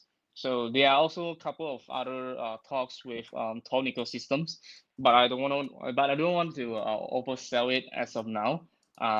So in terms of the product development, the AI agent will be our key feature. So starting from Merlin chain first, so you can get all the best yields and also with the strategies recommendation from our AI agent within Merlin chain. And step by step, we're gonna expand our offerings to other chains as well, from Merlin to Token ecosystem and to other chains bit by bit, Solana and etc. Awesome. All right. Well, So, real go quick. ahead. So, you recently had a campaign recently that I thought was really interesting. You guys were giving away a Bitcoin and letting people farm with it. You know, could you kind of jump into that a little bit? I'm actually curious of how that went down. Was that the 1,000 Bitcoin vote campaign that you're talking about? Yep, exactly.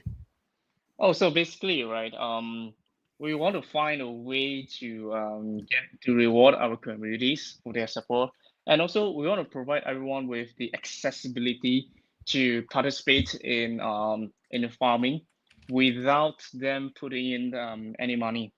So we came up with this program where as long as you are whitelisted members, you are active on Timon, all right, you are our top communities members, you can participate with the staking by using the Bitcoin that we provided to our vote. So our vote have 100,000, 1,000 BTCs in our vote, offering to our top community members to participate in this youth farming. So in this case, right, because a lot of the people, when they wanted to participate in youth farming, as a Web2 people who doesn't know about Web3, right, it's going to be very difficult because starting away, you need to go and understand like, okay, what's youth farming about, and then you also need to learn about, okay, when I want to do youth farming, what sort of assets and do I need to use, and what's the gas and all these sort of things. So in Timon, we want to abstract that away. I want to learn from our communities. Is this the sort of user experience that you guys would want? I want to make it appealing not just to the Web3 side of people. We also want to make it extremely appealing to the Web2 side of people, because that's the main reason of why we founded Timon at the first place. We want to provide a very easy, simple, and fun way for them to get into Web3, and also at the same time reward them. So that is why we come up with this initiative to bring on board this massive wave of Web2 people, and in a long-term perspective, right? Once we are able to bring in these Web2 people, it's great for all the ecosystem in Merlin chain as well, because Merlin chain is still a very new chain, and we definitely need to bring in more new people, new blood in the industry to grow other projects within the Merlin as well. So I consider this as a win-win situation for not just projects, but also end users, and at the same time benefits to Merlin chain. Awesome. I love what you guys are doing. You know, the biggest thing is onboarding, you know, to crypto in general, but you know, the Bitcoin ecosystem. And I think people need to realize that like Bitcoin, the name of Bitcoin and the brand of Bitcoin can be very utilized to onboard people, because you know, Shizzy and I was talking about this before the show. You know, everybody knows Bitcoin, right? So if you tell someone that's trying to get into crypto and you say, hey, these assets are from a Bitcoin layer 2, or you know, it's a Bitcoin fungible token that lives on Bitcoin, they'll at least be able to like relate to that in some way of knowing what Bitcoin is, versus you know, saying, oh, you know, there's this new token on Base or Solana or you know, Arbitrum or something, to where they're like, oh, I don't know anything of that. You know what I mean? So yeah, exactly. I fully agree on that, and that is why we decided to build our projects on Merlin, because we sort of we talked to Jeff about it, and we realized that, oh, hey, his vision about building a Bitcoin layer 2 is resonating with us, and it's exactly the one that we are the sort of experience I want to build as well, because directly building on the Bitcoin chain is not feasible. I mean, evidently because of the gas fee and also the transaction per speed, that's going to hinder the user experience for Web2 people. I mean, Web2 people are sort of very used to speed, cheap, this sort of experience, and if we can't offer that in our offerings, that is going to be a problem. And so far, right, building on Merlin chain is definitely, I would say, definitely one of the best choice, one of the wisest decisions that we have ever made. And yeah, it's all doing great for us. I love it. Amen. All right, Jay. Well, we thank you so much for spending time with us, and you're always welcome back for Merlin Mondays to give an update to the community. We want to let you go because I know it's Chinese New Year. You're probably preparing for that as well. So thank you so much for your time, and we will talk to you soon. Thank you so much, guys. Yagobi, Shizzy, and everyone who is watching in this stream. Happy Chinese New Year to everyone. Hope you all win big in this new 2025. Thank you so much. Thank you so much. Gotcha. All right. Bye-bye. See you, man. Yeah, man, it's the year of the snake, right? Is it? Yeah, that's what I'm hearing. So I like it because I got like a snake tattoo, and I'm like, it's my year, baby. But but I don't know. Let's see. I really hope so. Yeah, man. So it's really interesting. I love that Jeff's kind of pushing this AI narrative, and I wish I would have saw this comment sooner. But our good guy Superfan says maybe I should chat with Jeff. Yes, dude. If you're interested, we'll set you guys up. I feel like they're using Eliza, but they use Big Noodles. I mean, that would be like another framework. massive. Like, I mean, Yeah. there can be multiple, right? So that's what's cool about it. Pulse Chain Altcoin says, what's the form of BTC to transfer to Merlin chain EVM? So wrap BTC. You can use pretty much Meson, MESON.fi to bridge. That's what I use personally. And he says, can I transfer from Stacks wallet to Merlin? No. Well, you can use like Xverse, but you're going to have to put it into mainnet Bitcoin, and then you can bridge it over using merlinchain.io. So, yep. I think that is all the questions that I saw down there. Dude, our Pingo is dying. I don't know what happened. Well, someone this said is why that, you don't trade meme coins. Someone said that like the main abstract DEX hasn't even launched yet. So it hasn't. Yeah. So I think that's what people are waiting on. Maybe, I don't know. Maybe this pops back up. Maybe something else. But that's what did I start off saying? I said, be careful, because that's what's Jeff explained it, dude, like perfectly 2 right minutes. now. Like PvP is so intense right now, guys. So you just gotta be careful out there, dude. That is one good thing about like Bitcoin ecosystem, is that like it takes forever to like trade stuff. So but like no one's trading it because of that right now, and so that was also another point that I thought about, was like when he said that, is like whenever, like, let's say that we do come into like a more stabilized regular bull market environment, I think the Bitcoin ecosystem assets do well because people are looking for stuff they have conviction in. And so maybe that is something that we can kind of look at it from that angle, but we shall see.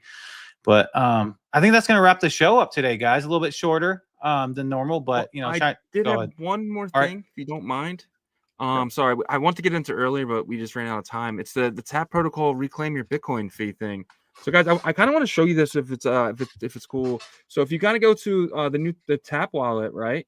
So you know how you have all those BRC20 inscriptions and stuff like that are just sitting there and you can't do anything with? Tap wallet now has a brand new function, and this is really cool because I got like $900 this morning from doing this. So if you guys have old BRC20s or whatever, all you have to do is go to your inscriptions and then click these 3 lines. This will now allow you to take your inscriptions. You see, I already did all mine, But obviously, you don't want to pick the ones that you want to hold on to. Maybe send those out so you don't make a mistake or whatever. Just be careful. You can definitely see the picture. You have the inscription number. You can go to ord.io, type in that inscription number to make sure that you're not sending anything out. I did send some OrdFi out on accident, but I'm not worried about it. It wasn't a lot, but just be careful when you're sending transfer inscriptions out of there. But you guys can get, let's just say like you're somebody who did a crap ton of BRC20s. Now you can get all that Bitcoin back. And what I did is I sent it to my Cash App. And then now I can either withdraw it from Cash App and it'll come in as regular Bitcoin, or I can sell it there and go to cash, right? So it's something that, or you can also do this with Coinbase or MEXC or wherever you like to, you just send that Bitcoin inscriptions, and somebody one day, if they're going to get those inscriptions. But at the same time, you can kind of get your Bitcoin. Guys, I had a wallet with $900 in it that was just stuck because they were all in BRC20s. I mean, we were doing all that crazy trading last year. But you guys can also, take advantage of that, right? Yeah, I think that was brilliant that they added that feature into their wallet. It actually makes people download the wallet and utilize it. But yeah, I also used it. I mean, if you're someone that's been here for a while, you're an OG, you probably have a lot of Bitcoin locked up in your inscriptions. So, just be careful though. And you can, individually select which ones you want to, send over to another Bitcoin address and keep the ones that you want to keep. But yeah, so anyways, great show. Thank you for all 248 of you guys hanging out with us. Don't worry, just keep hanging in there. I definitely feel like we're in that little pocket of it's the bear trap, was it bull trap, bear trap, whatever it is, like to where they're trying to shake you out. I'm not going to get shaken out. But if you wouldn't mind checking out our partners, we would greatly appreciate it. Emblem Vault is going to be the interoperability tool. As we mentioned today, Abstract Chain launched today, and Emblem's going to be a big part of that. You're going to be able to take your puppets, node monks, be able to have your Bitcoin Layer 1 assets work for you, which is, at the end of the day, you want them to be able to do something, right? And so, pay attention to that, because they're going to be announcing that once they go live for those chains. And then also they are building the AI Bitcoin wallet agent product for the Bitcoin ecosystem. These guys are doing a lot. They have their NFT called the Emblem Keys that has runes locked up into them. So it's kind of a pre-purchase for their TGE in September when these keys get unlocked. You can learn more at emblem.vision. And then BetBBT is the predictions marketplace for the Bitcoin ecosystem. They utilize ICP and Bitcoin technology for you guys to be able to place bets on their marketplace. All you need is an X-Verse wallet and some Bitcoin, and it takes 6 blocks, and you can start placing bets right away. They're going to have their create your own markets feature soon, and you're going to be able to earn up to 1.5% in the total volume for yourself there. So it's going to be very, very fun and interesting. BetBTC.win to learn more there. And then BitPerp, the perps and leverage DEX of the Bitcoin ecosystem. You're going to be able to trade things like Trump Coin, AI XBT, also, of course, like Bitcoin ecosystem stuff like DOG, Go to the Moon, those kind of things. They're going to have their paper trading competition open up here. You can learn more at bitperp.io. And Fluid Tokens, the first to introduce retail staking vaults to the Bitcoin ecosystem. They're going to have their season 2 of Dog Go to the Moon staking vault. Should be this week, an announcement for that. So stay tuned to them. Also, they're building the bridge from Cardano to Bitcoin and vice versa. So these guys, I feel like, are doing a lot in terms of building in our space. So pay attention at fluidtokens.com and click on the Bitcoin logo there. And then Merlin Chain, we just talked about these guys. Doesn't matter if it's good market conditions, bad market conditions, they're constantly building. Merlin Chain is the #1 scaling solution for Bitcoin native L1 assets and protocols. If you are a builder in a Bitcoin L1 and you want your protocol to be a bit more flexible and seamless, reach out to Merlin Chain's team and apply for a builder grant. They have great builder support there. And if you are a retail user and you want to be able to swap using something similar to Uniswap, you can use Merlin Swap to trade for, use your wrap Bitcoin, or Merlin to trade for Dog Go to the Moon. And don't forget about our integrated partners and Foxy building the metaverse called the Bitverse on Bitcoin Layer 1, as well as their first-person shooter game called Clan Wars. And we did a quick little stream this past Saturday. It was impromptu, but we're going to do one this Saturday, and you guys are all invited. So you're going to be able to play a first-person shooter game utilizing Bitcoin Layer 1 assets. So it's going to be 8 a.m., I believe, on Saturday Eastern time. So make sure to join that. And then also Ordinal Hive, check them out. They're the aggregator ordinal marketplace for the Bitcoin ecosystem. The cheapest ordinals on Bitcoin Layer 1 and Layer 2 Merlin chain with Ordinal Hive. And thank you so much for checking out our partners. Yep. Thank you, sir. Great job. And I also just want to tell you guys another, go start playing on Abstract, guys, because they don't have a token yet. And, I think it's going to be the AB token or ABS token, whatever it's called. But you're definitely going to want to be at least bridge there so you guys can get potentially the airdrop. I think they're going to. What do you think? Airdrop? If you had a guess. I'm not sure if they're going to do a token. They might take the base route. But if they do it, it doesn't hurt. I think just get familiar with the chain and the protocols, because I do think some big things are going to come from here. Like I said, they're trying to break the mold by doing streaming using blockchain technology and stuff like that. So that's going to be exciting. I would say just get familiar with, the tools, the bridging and stuff like that. Yep.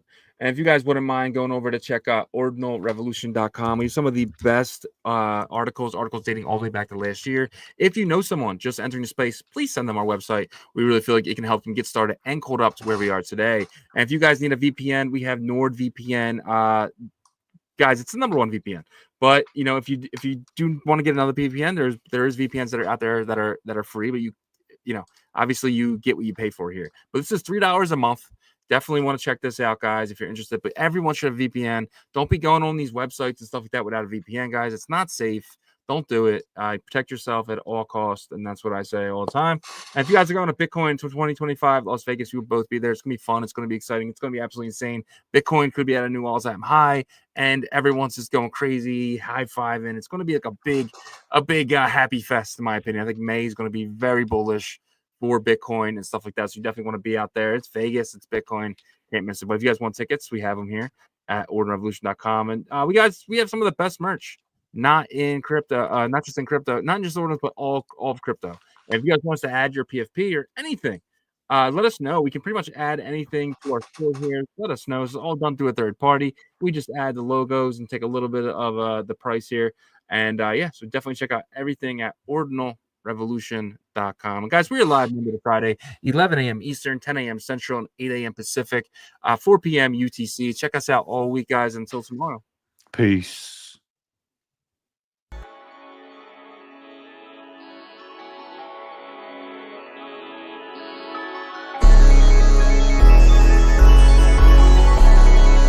We OG, oh no, G.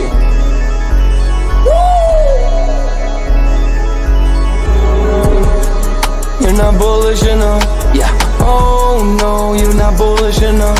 You ain't got the oh no, I get stoned by the bolo. Bitcoin set to overload, experts on reload, You're not bullish enough, oh no, you're not bullish enough. You ain't got the oh no, I get stoned by the bolo. Bitcoin set to overload, experts on reload. Man, pool getting hot, everybody wanna rock, Runes is coming, everybody on a knot, It's a nuisance, Ordinal Revolution, Ordinal Revolution. Yo, it's my guy for real, bro. Got friends right now. Yo, BRC20s, bro. Yo, that shit on fire, bro. Imagine if he in here. Lock it in the seal. Murder. I got balls of steel. Nookies on the field. Yeah, this shit for real. With no calls, I get so far. Got 100 phone calls that I go hard, and they gon' love me. Smoke weed, huddle back. I get shiesty. Where my Bitcoin looking lovely. All this Satoshi's nothing above me.